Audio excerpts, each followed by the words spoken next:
În caz că nu reușesc să editez și să lipesc și primul filmuleț la care am dat din greșeală stop.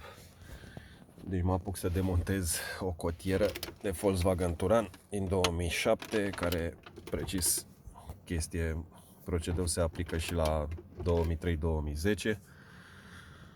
Așa, prima dată a fost să scot de aici, din mecanismul ăsta, din aripioarele astea.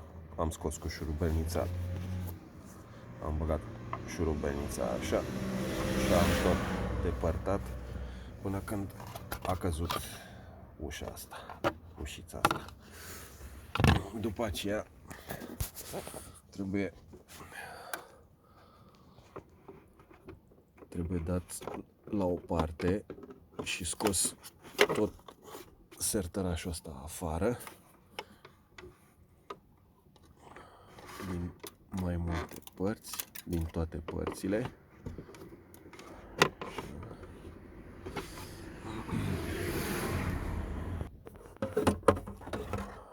Așa. Gravitația. Așa. Și acum ne trebuie acces la astea două bucăți de la partea din spate a gurilor de ventilație. Că trebuie să le scoatem pe astea, trebuie să le tragem afară, pentru că aici este un șurub pe care trebuie neapărat să-l desfacem, un Torx.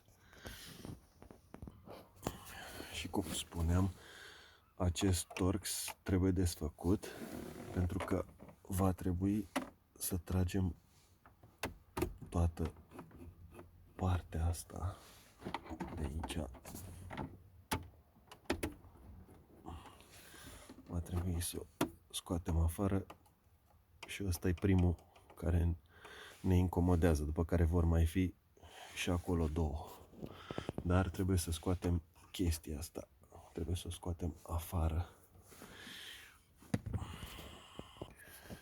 Deci ca să scoatem bucata asta de aici, repet, eu am avantajul că am văzut în parcul de dezmembrări cum mi-au scos oamenii de pe mașina respectivă gurile astea pe care le-am cumpărat, în cazul în care nu reușesc să le refac pe ale mele. Și în momentul în care vrem să scoatem treaba asta, ea așa iese. Aici, în spate, nu are absolut nicio piedică. Deci, absolut nicio piedică. Dar, cele mai importante piedici sunt astea. Asta și cu asta. Deci, ea când stă în jos, acum trebuie să o și pun. Așa. Deci, ea când stă în jos, trebuie băgat șurubelnița mai întâi așa, stânga-dreapta, stânga-dreapta, așa, după care, după ce reușim puțin să o tragem din aripioarele astea, așa, va trebui să băgăm o șurubelniță aici, exact la margine, pe dedesubt, așa, în așa fel încât să eliberăm zinții ăștia. Ăsta și cu ăsta. Ăsta este rupt, nu contează. Așa. Și atunci, ceva de genul ăsta. N-am cum să fac treabă și să filmez în același timp.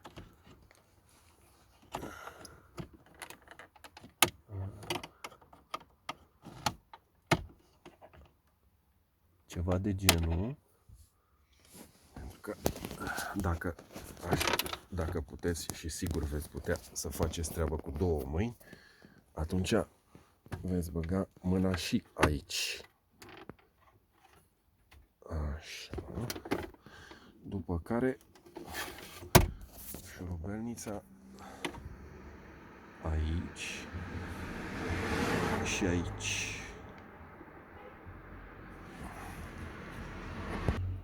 Bun. Și veți reuși să scoateți gurile de ventilație. Așa. Acum ăsta trebuie scos, după care ăsta, după care ăsta.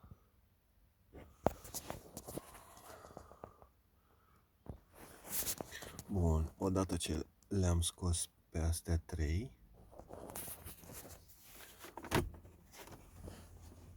tragem de asta.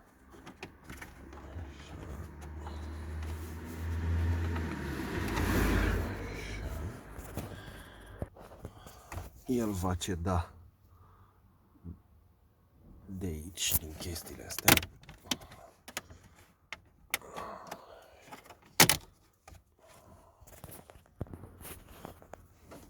Așa, și odată ce l-am scos, decuplăm bricheta.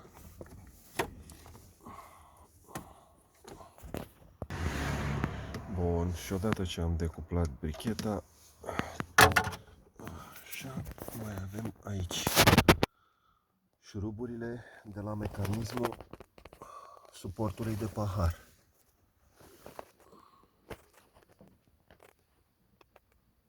Bun.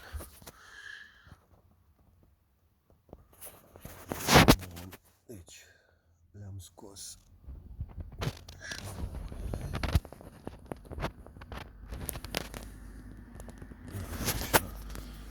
și acum băgăm asta ca să nu ne mai încurce și tragem de chestia asta ca să-l scoatem pe ăsta.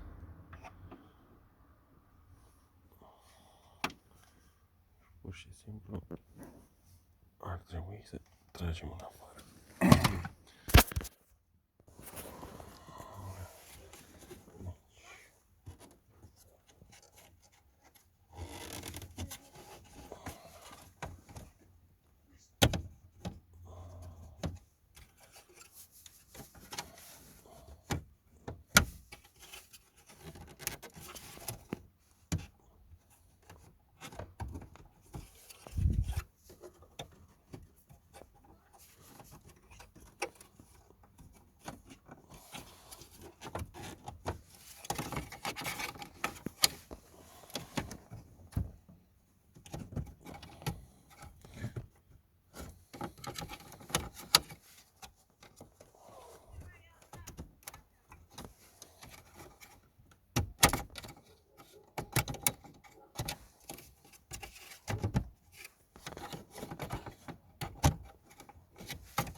Și acesta e mecanismul de pahar, de suport de pahar. Și aici avem frâna de mână.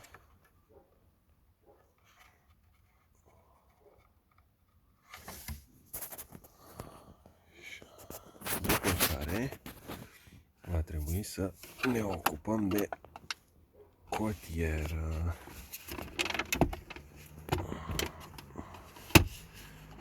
Plasticele astea ar trebui să le scoatem.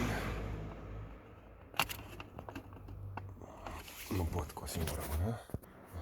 Deci, aici. Așa.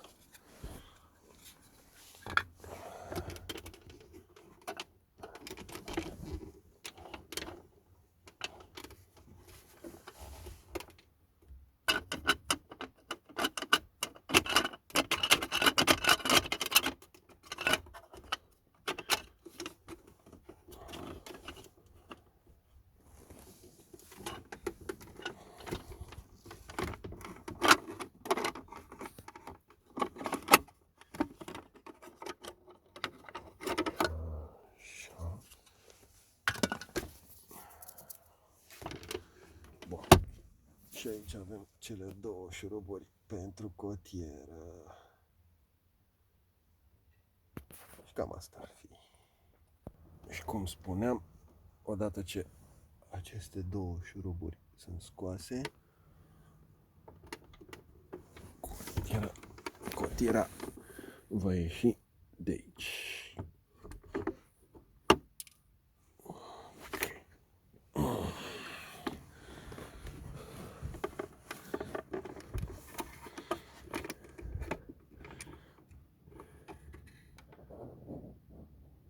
Dinți rupți.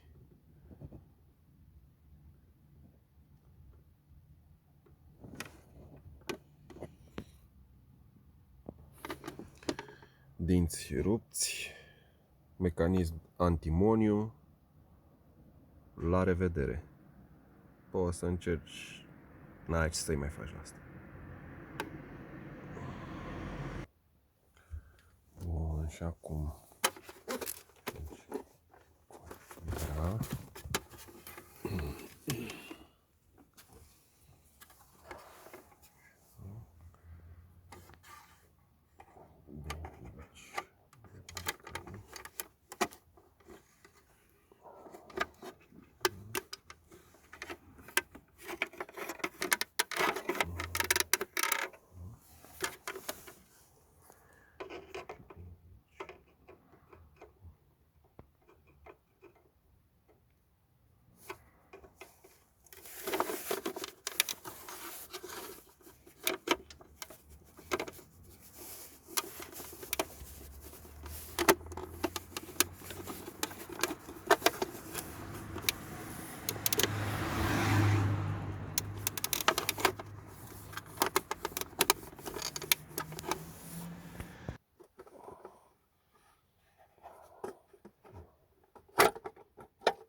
Trebuie să mai fie pe undeva pe aici niște șuruburi.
Deci nu mai erau șuruburi.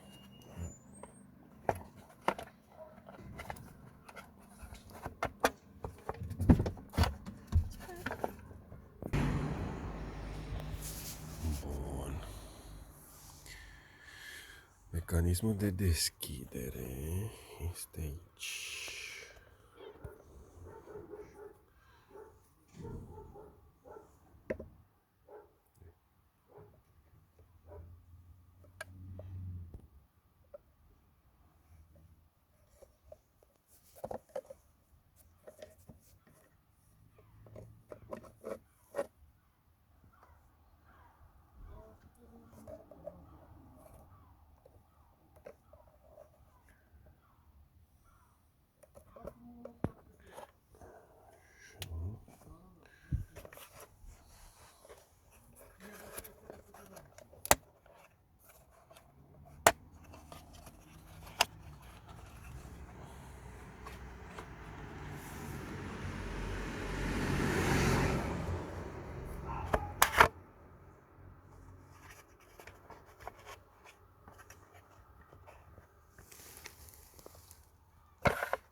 Bună ziua!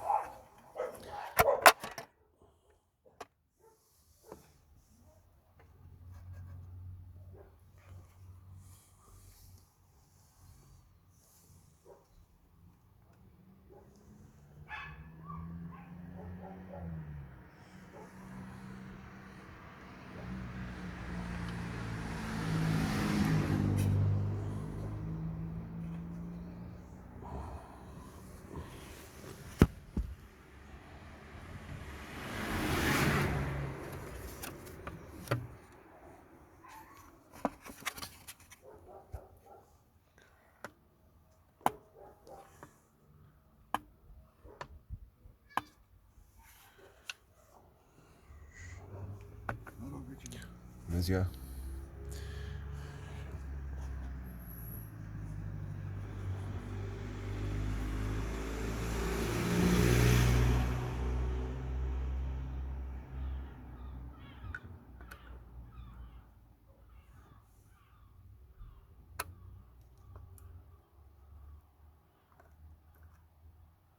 Asta trebuie făcut în momentul în care se pune înapoi cotiera.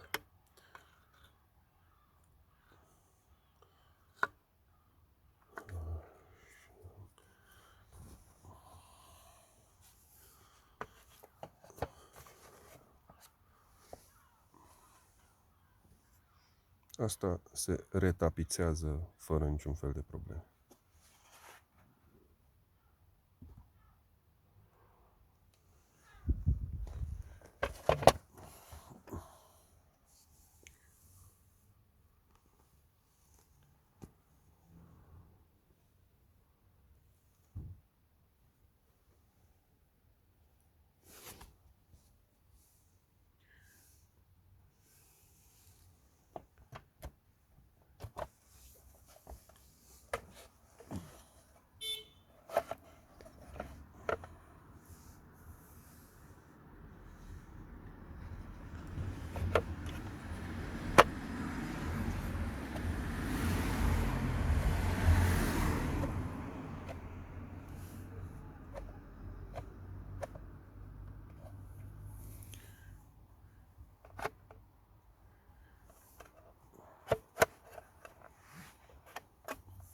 După care, când vrem să o montăm înapoi,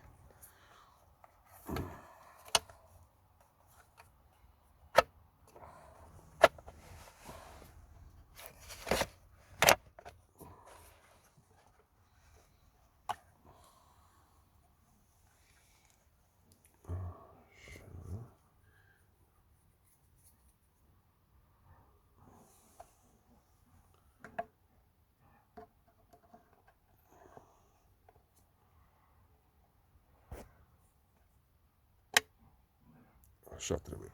Și după aceea apăsat de aici.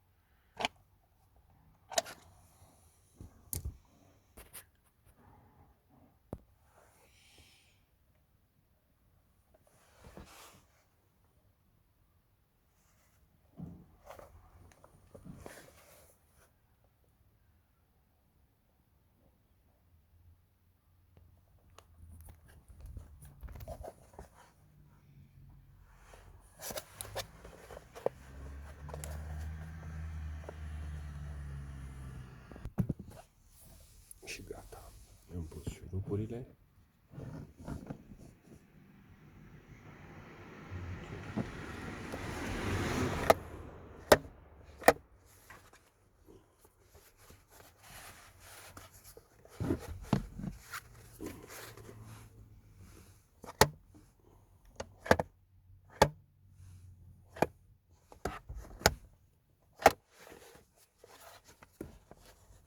Da, și acum urmează retapizarea.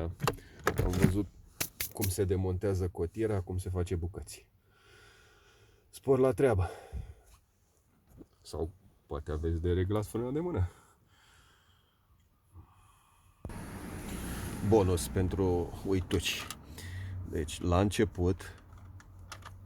început, prima chestie care trebuia să o facem era exact să dăm la o parte rama asta. Rama asta se dă la o parte cu șurubelnița, pentru că ea intră aici.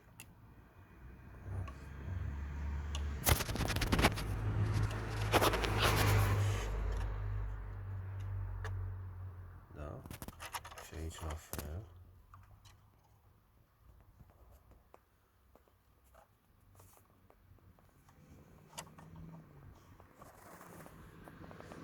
Așa. Și sus.